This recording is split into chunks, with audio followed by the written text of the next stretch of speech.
Hi കൂട്ടുകാരെ, പുതിയൊരു വീഡിയോയിലേക്ക് എല്ലാവർക്കും സ്വാഗതം. അങ്ങനെ ഹർഷ ഇങ്ങനെ മയങ്ങി കിടക്കുകയാണ് കേട്ടോ. ഹർഷക്ക് സിസേറിയനാണ് ചെയ്തിരിക്കുന്നത്. ഹർഷ പ്രസവിച്ചിരിക്കുന്നു കേട്ടോ. അങ്ങനെ ഹർഷ മയങ്ങി കിടക്കുന്ന സമയത്ത് പുറത്താണെങ്കിൽ രവിയും ഇന്ദ്രനൊക്കെ കാത്തു നിൽക്കുന്നുണ്ട്.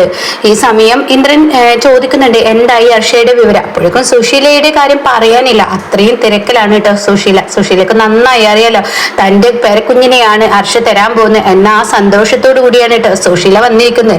ഇതേ സമയം രവിയാണെങ്കിൽ അകത്തോട്ട് കൊണ്ടുപോയി. എന്നാൽ അവർ ഒരു വിവരവും പറയുന്നില്ല. ഈ സമയം കുഞ്ഞമ്മയാണെങ്കിൽ ഇന്നലെ രാത്രി ഇരിക്കൽ തുടങ്ങിയതാണ്. ക്ഷീണം കൊണ്ട് ഒന്ന് തല പൊന്തിക്കാൻ പോലും പറ്റുന്നില്ല. അപ്പൊ രവി പറയുന്നുണ്ട്, ശരിയാണ്, ഉറക്കമൊഴിച്ചിരുന്നു. ഹർഷയുടെ കാര്യം ആലോചിച്ച് ആകെ ടെൻഷനാണ്. അപ്പൊ കുഞ്ഞമ്മ പറയണേ, ഈ ഹോസ്പിറ്റലുകാരൊക്കെ ഇങ്ങനെയൊക്കെ തന്നെയാണ്, മറ്റുള്ളവരുടെ ടെൻഷനും അവർക്ക് അതൊന്നും അറിയണ്ടല്ലോ. എത്രമാത്രം ടെൻഷൻ അടിച്ചാൽ നമ്മളിവിടെ ഇരിക്കുന്നത്. എന്നാൽ എന്തെങ്കിലും ഒന്ന് വിട്ടു തുറന്ന് പറയോ? അതുമില്ല. മനുഷ്യനെ പേടിപ്പെടുത്തുന്ന ഓരോ കാര്യങ്ങൾ പറഞ്ഞിട്ടങ്ങ് പോവും. അത് കേട്ടപാടെ രവി ആണെങ്കിലും ശരിയാണ്. അപ്പോഴേക്കും സുശീല പറയണേ, കുഞ്ഞമ്മക്ക് തളർച്ച ഉണ്ടാവുമല്ലോ, അതുകൊണ്ട് രാവിലെ ഒരു ചായ കുടിച്ചിട്ടുണ്ടാവില്ലല്ലോ. കുഞ്ഞമ്മയും രവിയും പോയിട്ട് ചായ കുടിച്ചിട്ട് വായോ, ഞാനും ഇന്ദ്രനും ഇവിടെ ഉണ്ടല്ലോ.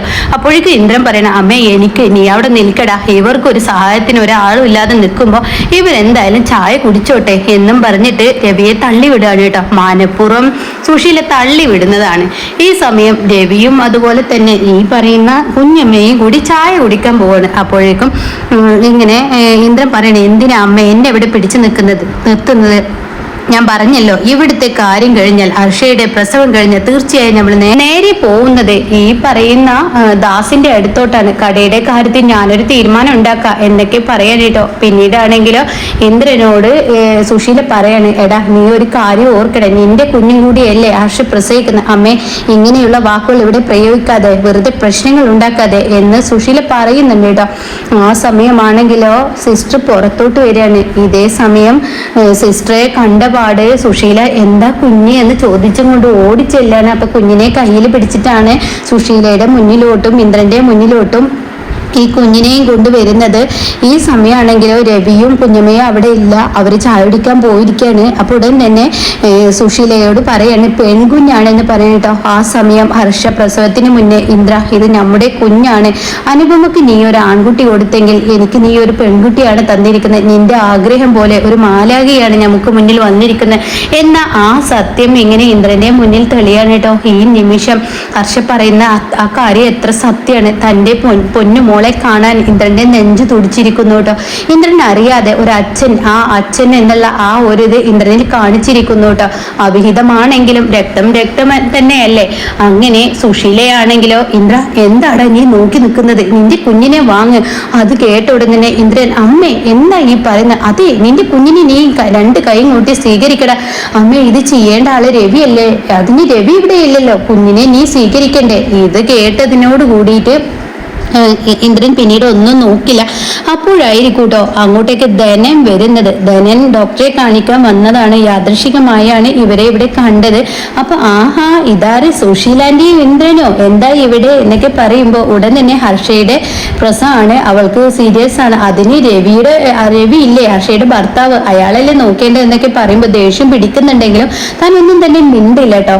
അങ്ങനെ ഈ സമയം സുശീല രവിക്ക് മുന്നിൽ ഒന്നും മിണ്ടാതെ കാര്യങ്ങൾ അങ്ങ് നീക്കുകയാണ് കേട്ടോ. പിന്നീടാണെങ്കിലോ ഇന്ദ്രൻ ആ കുഞ്ഞിനെ വാങ്ങുമ്പോൾ ഉടൻ തന്നെ അവിഹിതമാണെങ്കിലും ഇവനും ഇവന്റെ തള്ളക്കും യാതൊരു നാണവുമില്ല.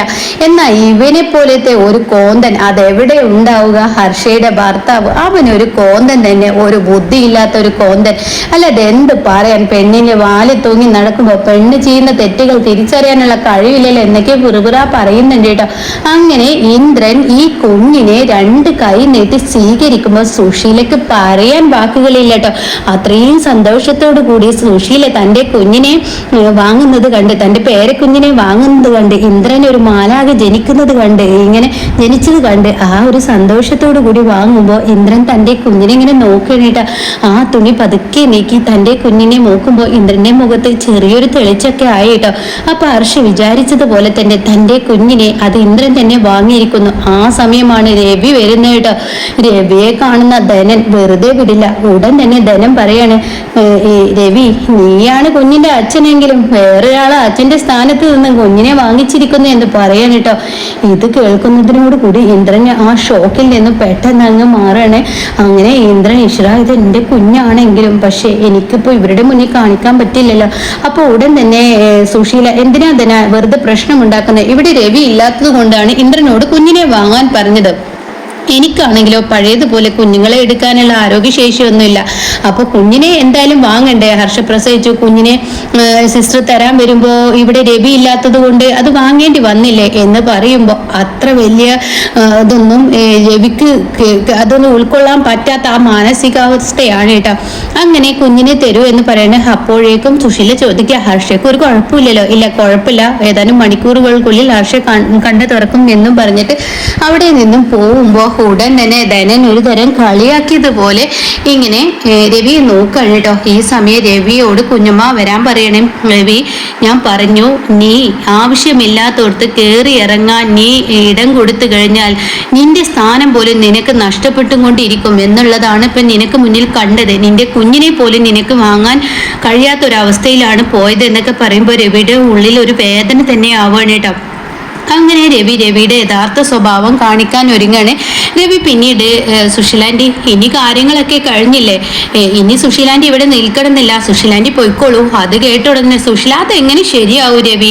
ഹർഷ കണ്ണു തുറന്നില്ലല്ലോ. ഹർഷ കണ്ണു തുറന്ന ഹർഷയോട് കാര്യങ്ങൾ എനിക്ക് പറയാനറിയാം, നിങ്ങൾ പൊയ്ക്കോളൂ, ഇനി ഇവിടെ ഒരാളെ ആവശ്യമില്ല എന്ന് പറഞ്ഞ് രവി അങ്ങ് സംസാരിക്കുമ്പോൾ ഉടൻ തന്നെ ആ സ്വരത്തിന് വ്യത്യാസമുണ്ടെന്ന് മനസ്സിലാക്കിയ ഇന്ദ്രൻ, അമ്മേ, ഇനി ഇവിടെ നിൽക്കണം. പക്ഷേ സുശീലയിലെ മോള് അങ്ങനെ വിട്ടുകൊടുക്കില്ല. ഇവരുടെ മനസ്സിൽ കുറിച്ചിട്ടിരിക്കുന്ന പദ്ധതി അത് തന്നെ. ഇന്ദ്രന്റെ കുഞ്ഞ് പുറലോകത്ത് വന്നു കഴിഞ്ഞാൽ സുശീലയുടെ മരുമകളായി ജീവിക്കാം എന്ന പ്ലാൻ തന്നെയാണ് കേട്ടോ ഹർഷയ്ക്ക്. അത് ഇനി വെളിയിൽ വരാനിരിക്കുന്നേ ഉള്ളൂ. എന്നാൽ ഈ സമയം പ്രതീക്ഷകളെല്ലാം മുന്നിൽ വെച്ചുകൊണ്ട് തന്നെ നേരെ വരുന്ന ഇങ്ങോട്ട് തമ്പായിയുടെ അടുത്തോട്ട് വരികയാണ് അമ്പിളി. അങ്ങനെ അമ്പിളിയുടെ വാലി തൂങ്ങി നടന്നതിനുള്ള ശിക്ഷയാണ് ഇനി രഘുവിന് കിട്ടുന്നത്. അങ്ങനെ അമ്പിളി പറഞ്ഞതിനനുസരിച്ച് രഘു നീങ്ങിയത് കൊണ്ട് തന്നെ അവിടെ ചെല്ലുമ്പോൾ കുഞ്ഞമ്മ സിംഗപ്പൂരിൽ പോയി. ആ സമയം ഞങ്ങൾ കുഞ്ഞമ്മ പറഞ്ഞിട്ടാണ് സ്വത്തുക്കൾ എല്ലാവർക്കും ഭാഗം വെച്ച് കൊടുത്തത് എന്നൊക്കെ പറയുമ്പോൾ അവള് പറഞ്ഞ വാക്ക് പാലിക്കും എന്നൊക്കെ തമ്പായി പറഞ്ഞിട്ട്, നിങ്ങൾക്കിപ്പോൾ എന്താ ഇവിടെ സ്വത്തിന് അധികാരം എന്നുള്ള അർത്ഥത്തിലൊക്കെ സംസാരിക്കുമ്പോൾ രഘു പറയും, ഇവരുടെ അമ്മയുടെ അവകാശം, അതിനെ ലക്ഷ്മിയെ ഈ വീട്ടിൽ നിന്ന് അടി പിണ്ടം വെച്ചതാലോ, പിന്നെ എന്ത് അവകാശം എന്ന് ചോദിക്കുന്നുണ്ട് കേട്ടോ. അങ്ങനെ മനസ്സാകെ വേദനിച്ചിരിക്കുകയാണ് കേട്ടോ അമ്പിളി തകരാണ്. ആ സമയം രഘു പറയണേ, എൻ്റെ അമ്പിളി, ഇത് കണ്ടിട്ടല്ലല്ലോ ഇത്രയും കാലം നമ്മൾ ജീവിച്ചത്. അതുകൊണ്ട് തന്നെ എൻ്റെ തീരുമാനം, ഇനി സ്വന്തമായി ഒരു ബിസിനസ് ചെയ്യാൻ കഴിയില്ലെങ്കിൽ മറ്റുള്ളവരുടെ കടയിൽ എവിടെയെങ്കിലും ഒരു പണിക്ക് പോയിക്കൂടെ എന്നുള്ള തീരുമാനമായിട്ടോ. പിന്നീടാണെങ്കിലും അവർ നേരെ പോകുന്നത് അനുപമയുടെ മുന്നിലോട്ടാണ്. അപ്പോഴേക്കും അമ്പിളി രഘുവിനോട് പറഞ്ഞിട്ടുണ്ടാവും, ഞാനൊരു കാര്യം പറയട്ടെ രഘുവേട്ടാ, എന്ത്, ഈ സ്വർണം പണയം വെക്കാൻ പാടില്ലെന്നല്ലേ ഉള്ളൂ. പണയം വെക്കുന്ന വിവരം ആരെയും അറിയിച്ചില്ലെങ്കിൽ എന്താ കുഴപ്പം? നമുക്ക് ഈ സ്വർണം കൊണ്ട് അതുപോലെ തന്നെ അനുവിന്റെ സ്വർണവും വാങ്ങിച്ച്, മഞ്ചാടിയുടെ തന്നില്ലെങ്കിൽ എന്താ, അനുവിന്റെയും കൂടി സ്വർണം വാങ്ങിച്ച് നമുക്കൊരു ബിസിനസ് ചെയ്യാൻ അങ്ങ് ഒഴിഞ്ഞാലോ, അതെല്ലാം നല്ലത്. അത് അനുവും ഞാനും രഘുവേട്ടനും മാത്രം അറിഞ്ഞാൽ മതി എന്നും പറഞ്ഞിട്ട് രഘുവിനെ വിളിച്ച് അനുപമയുടെ അരികിലോട്ട് പോവാണ് കേട്ടോ. ഈ സമയം അനുപമയാണെങ്കിലോ ഈ പറയുന്ന രഘുവിനെയും അമ്പിളിയെയും കാണുമ്പോൾ ഒന്ന് ഞെട്ടുന്നുണ്ട്. ഇതേ സമയം ഭാനുമ്മയോട് പറയുന്നുണ്ട്, ഭാനുമ്മേ, ഇനിയിപ്പോ അമ്പിളി ചേച്ചിയും രഘുവേട്ടനും വരുന്നത് സ്വർണത്തെ ചൊല്ലിയായിരിക്കുമോ? അറിയില്ല മോളെ, എന്തായാലും വിനയനും ചീരവും വന്ന കാര്യം നീ ഇപ്പൊ ഇവിടെ മിണ്ടണ്ടെന്ന് പറയാനിട്ടോ. ഈ സമയം ചേച്ചി എന്താ ഈ വഴിക്ക് എന്ന് ചോദിക്കുമ്പോ, അതെന്താടി നിന്റെ അടുത്തോട്ട് വരാൻ ഞങ്ങൾക്ക് കാലവും നേരമൊക്കെ നോക്കണം. അത് കേട്ട ഉടൻ തന്നെ, അല്ല ഇന്നലെ നമ്മൾ കണ്ടതല്ലേ ഉള്ളൂ, അതാ ചേച്ചി ചോദിച്ചത്.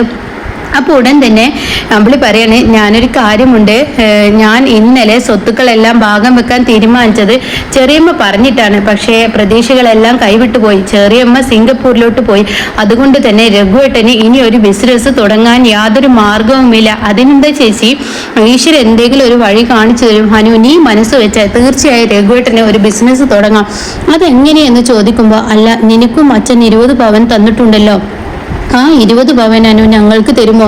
ഞങ്ങളത് നിനക്ക് തിരികെ തരാം. ഞങ്ങളൊരു നിലക്ക് എത്തിക്കഴിഞ്ഞാൽ നിനക്കിപ്പോൾ അതിന്റെ ആവശ്യമില്ലല്ലോ. ഏതായാലും നിന്റെ കയ്യിലിരിക്കുന്ന ഞങ്ങളുടെ കയ്യിലിരിക്കുന്ന ഒരുപോലെയല്ലേ. ഞങ്ങളത് ആരും അറിയാതെ പണയം വെച്ച് ഞങ്ങൾ ഒരു ബിസിനസ് തുടങ്ങിക്കോട്ടെ എന്ന് പറയുമ്പോൾ അനുപമ ആകെ ഞെട്ടിപ്പോടിട്ടാ.